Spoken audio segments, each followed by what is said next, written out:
Hi. Okay. First day with a mic in my little cute setup, and I'm trying to record the video this way so that you can see my entire head. So, give me grace, please. Um, I wanted to talk about my weight loss journey because a lot of people are curious. I've lost almost 200 pounds since 2018. Um, I really feel like I've struggled with my weight my entire life. Like when I say I thought I was fat in middle school and high school, and I probably weighed like maybe 140, but in middle school and high school, that's big, right? Maybe even like 150. It was probably pudgy, but it's a cute thick nowadays. Um, I started in 2000. So after I graduated high school, I got down to a cute weight, like something that I was very comfortable in, like maybe 130, maybe 140. But I knew how to wear it. I've always been kind of confident with like how I dress and how I act. And so I think that does make a huge difference, right? But after I got a divorce in 2017, I decided to start saving because I had literally tried I tried the Phentermine. I tried Weight Watchers, all those little fad diets. I've tried them all. And I like food a lot. I love to eat. I like fat girl food. I like junk food. I like rice-a-broni. I like Oreos. Like, I like that. So that's my problem because I'm not one of those people that, okay, I'll eat a salad. No problem. I'll just have veggies all day or a smoothie or whatever. No, I'm hungry. I want a burger. So that was my problem. So I've tried all that. And so I started saving so that I could get the gastric sleeve. And in February of 2019, I did. 2019, or was it 2018? Actually, it was 2019. Yeah, for sure, 2019. So I was 317 pounds the day before my surgery, which was probably maybe 10 pounds lighter than what I had been all year because you had to go on this crazy pre-op diet where you drink chicken broth and no seasonings and you eat vegetables and fruit for 2 weeks straight before. That's my dog making that noise. But you gotta put okay, let me rewind for a minute because I got crazy. So after high school, I got down pretty low in weight to where I was comfortable. And then after having my son in 2012, high school graduated in 2008. I had my son in 2012, and I was a big girl. Not not huge, but I got there. Definitely got there. And so I was almost 300 pounds. And then after my divorce, and by the time I decided to get my surgery, 317 pounds. Okay. So, where I went for my surgery, great. So when I say I saved, I didn't save the 20K that it cost here in Texas to get this surgery done. And also, to get this surgery done in Texas, you have to fit a certain criteria, like BMI and medically needed. I didn't. I thought I would, but I didn't, unfortunately. So I went to Tijuana, Mexico. Yeah, judge me. Judge me in the comments, but like and subscribe. But I went to Mexico and I went to this place called Pompiie Surgical. So this is a really great facility. I would recommend it to anybody that is going through something similar that needs this. Like, right there, that's where you need to go. I had several people that I knew that had gone there. My mom, she's a hairstylist, she has clients, maybe 2 or 3 that had gone there too. So that entire 2 years that I was saving up money, I was following them in this Facebook group called Pompiie Surgical. And the last few letters might be wrong. Pompiie or EII, something like that. Pompiie Surgical, Tijuana, Mexico. Baby, I paid like 5K. Yeah, like $5,000 to change my life. Best $5,000 I ever spent. They also do in-house financing. No, this is not a plug. I don't know if it's in-house financing. Whatever it is, they'll finance you. But anyway, so, and it was a good experience. On top of that, I took my parents because I'm a baby. And we flew to California. And then from there, they had these big black trucks that did not kidnap us. They came to pick us up and they drove us across the border. There were all kinds of people selling things across the border. It was fine. I think we tipped a couple of them. They're selling like little paintings and oranges and stuff like that. But anyway, they take you to the facility that night or the day, you check into your hotel. They will plug you up with a hotel in the area.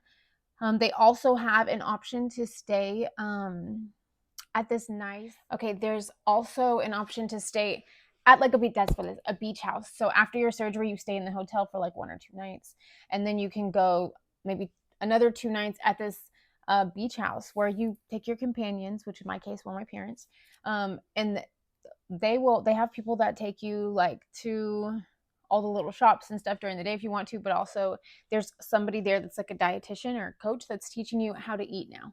Like, this is what your diet's going to be like for the next couple weeks. Jello, like they give you tips like sugar-free Jello, things like that. So anyway, as soon as you get to Mexico, you'll check into your hotel or whatever, and then usually the next morning is when you're going to go to the actual place, Pompiie Surgical. So you'll check in. The staff was amazing. Everybody's so sweet. It's beautiful. It's white. It's clean in there. Everything looks so good. My doctor was Dr. Q. I don't know how to say his name, but there's only a doctor that starts with an S and a doctor that starts with a Q. So he was great. They actually record the entire surgery. You get the USB. You actually buy a USB for them to put it on for you, and you bring it with you. But you go in, they prep you, they get you all ready, they make you feel so comfortable. I wish I could find them. I'm sure my mom has them. The pictures of that day.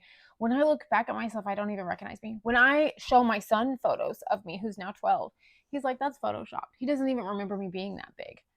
And that was like 5 years ago for him, maybe 7. I'm real bad at math. Anyway, so after the surgery real quick, I had some issues because I started my period in the middle of my surgery and I peed all over myself on top of that. It was a mess. TMI. But anyway, you are going to be full of air because they open you up. So basically what the gastric sleeve is, it's different than the lap band. This is why I want to explain this to people, because a lot of people get the lap band and they start gaining weight again because they have the same eating habits. They're still hungry because their stomach just has the band over it to say, hey, you're probably not hungry. It's cool. You're cool here, right? The gastric sleeve cuts out your stomach. So it depends on your weight and how much you like, what's a healthy weight for you to lose. For me, they took out 70% of my stomach. They literally melted it out. They cut it out. Not the fat part of it. I was still fat right after my surgery. They cut the inside of your stomach out, right? And then after they staple it, they sew it, and they burn it back together, however that goes. I had about 21% of my stomach left. So your girl ain't hungry. I don't get hungry anymore. I get hungry. But when I do, half a kid's meal fills me up. I'm a real cheap. Your girl's a cheap date. I'm not cheap, but we can share food. So after they cut that out of your stomach, so basically you get full very, very quickly. You can't even chug water. You're not supposed to drink for, I think, like the first year or something like that. Yeah, girl, I was drinking after month 2. But you can't even chug water because your stomach won't take it stops. It feels like you're drinking water and it's full, and then it's stuck here. It doesn't fit anymore. Just like food. If you eat too much, you will throw up because it doesn't fit. So that actually kind of helped me because I was an overeater. Like that's my plate. So that's mine. I need to finish all of that because it's mine. So it did help me a lot. I think whenever you go, if you do add that Facebook page, if this is something you're looking into, if you read the comments from some of the people, they get frustrated because they can't eat anymore. Because we, as bigger people, we're addicted to food. This is an eating disorder. It's a real eating disorder, and it's stressful. It affects your entire life, literally. And so this helped me so much because you don't understand that food really does run your life, right? And then after you lose weight, you think, oh my God, there were so many things that I couldn't do, that I didn't have fun doing. I couldn't even slide on at the park with my son. I couldn't even get on the slide. Now I'm running up the slide. I'm going on the monkey bars. Like, you can do so many things after you can get on the seatbelt and not need an extender. That was a big deal for me. That used to make me cry. I was embarrassed. Like, let me just cover up. Let me just put my purse on top of me. Maybe the flight attendant won't see that it's not buckled. You know, like, real life woes. Like, this is a big deal for a lot of us. So anyway, I got that surgery, and this is where I went wrong, because I was like, okay, I'm fine. I'm great now. I'm the perfect. I got down to 125, and I also wasn't like working out or anything like that. So I just looked up only. I got a tummy tuck. I got a breast lift. I didn't get the girls bigger. I just got them pulled back up where they're supposed to be. I got a tummy tuck because I felt like a melted person, a melted pile of body when I laid down. And I felt so much better. So how I messed up was I didn't take care of that. I ate whatever the fuck I wanted still. I just ate a little bit because I got full really fast. But did I have a bag of chips and a soda all the time, every day? Yeah, absolutely. My fridge had every flavor of Mountain Dew. I had little mini bags of Fritos. Like, I still was like, I'm cool. I lost the weight so fast that I didn't appreciate how I got there. I didn't appreciate the work it took to get there. I was like, 5K. I could do that. And I think probably in the back of my head, as a lazy fat girl, I was like, you know what? If I get fat, I'll just do it again. So anyway, I got a little crazy. I went through some things in life, and I gained some weight back. I got down to 125. And so, yeah, I gained some weight back. I started at 317. I got down to like 125. And then in 2023, I gained weight because I did whatever the hell I wanted. I went out, I drank, I partied, I ate anything.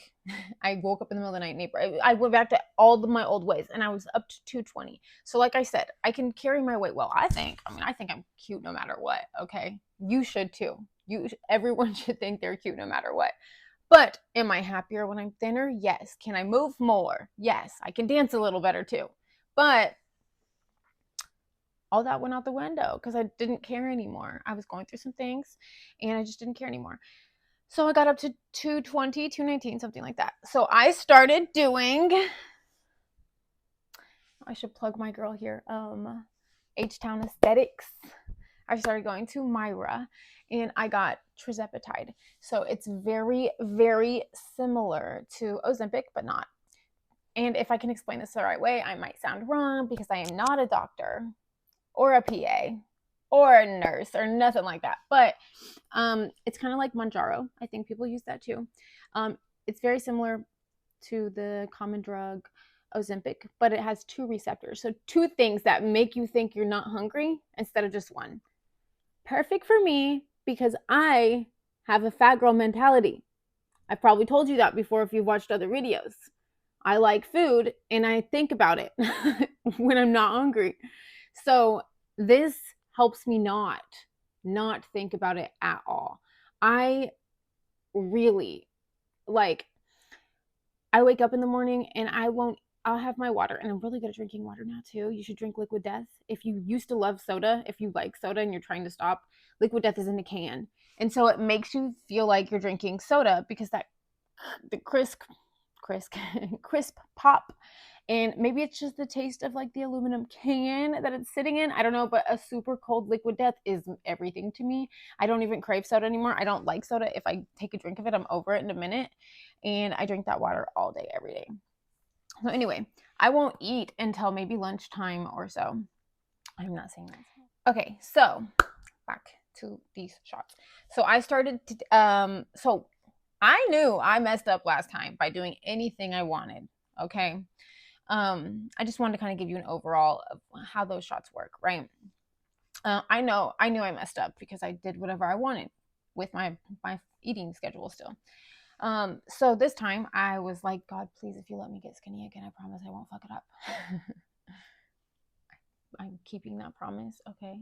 So I started in February on the Tirzepatide. I also take Lipo B shots. I will tell you about those in a second. With the Tirzepatide, I started in February, and in February of 2024. It is now to 2025, January.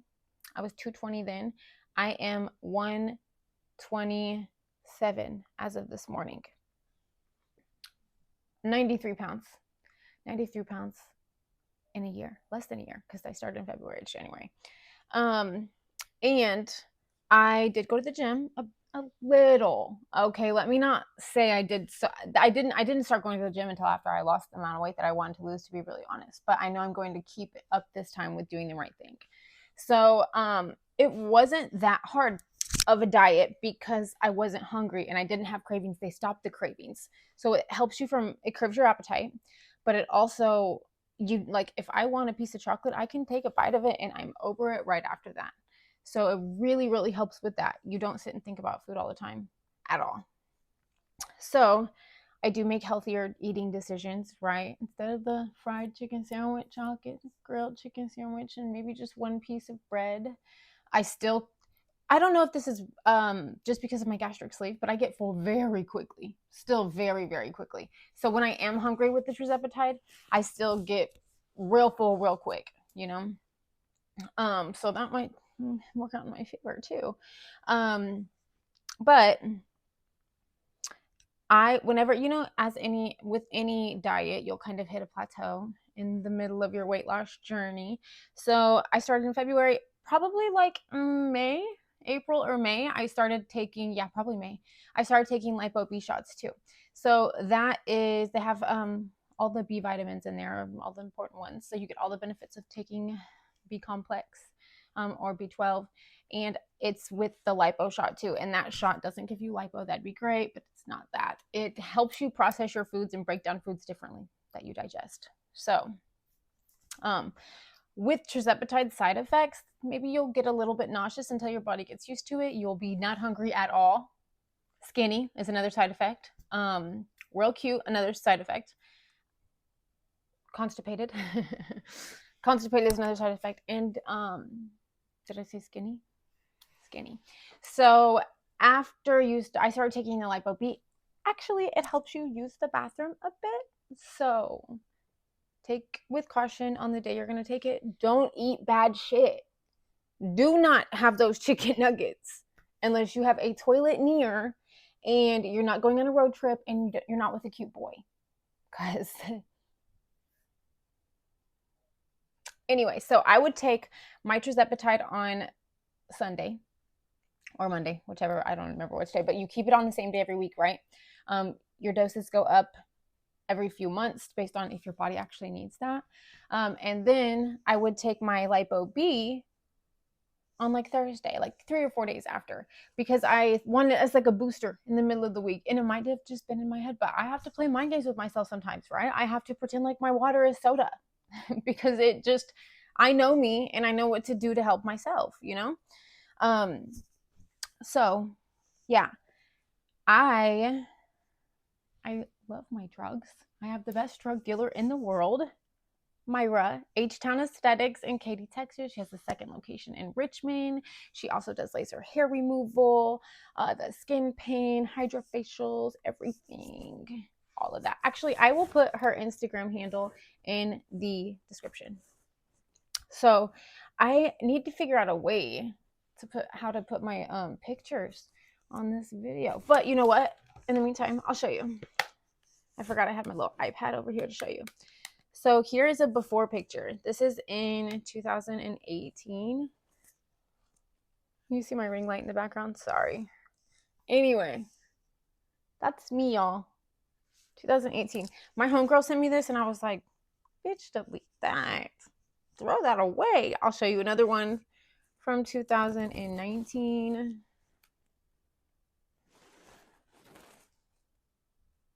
I mean, I was a happy fat girl. And I want everyone to know I say fat girl in a very endearing way. Because I get it. I get it. But those are some before pictures. Maybe I can figure out. I'm real new to this YouTube thing, and I thought this would be a fun story to talk about on here. Maybe a little controversial because, oh God, you didn't do it the right way. You didn't diet and exercise. But you know what? I did. I exercised my mind, and I couldn't eat shit, and that's dieting. Okay, it wasn't easy either way. It's never gonna be easy to lose 200 pounds. It's Anyway, thank you for hanging out with me as always. If you message me on Instagram or Facebook, or I don't know if you can message on YouTube, but if you have questions for me, if you want tips, if there's anything that you need at all, if you're on a journey like this, or if you have comments or anything, hit me up because I love talking about this. I'm not shy. I don't lie about the things that I get done. I will tell you, my dogs are barking. I will tell you I had a tummy tuck. I will tell you how it felt. I am very open and very honest about everything I do that make me happy because I don't share these secrets. I am not gatekeeping. I want everyone to feel as good as I feel. So anyway, my Instagram is at @thereallacylobetta_. And my Facebook's Lacey Lobetta. I'm old. Yes, I have a Facebook. Okay. Anyway, bye.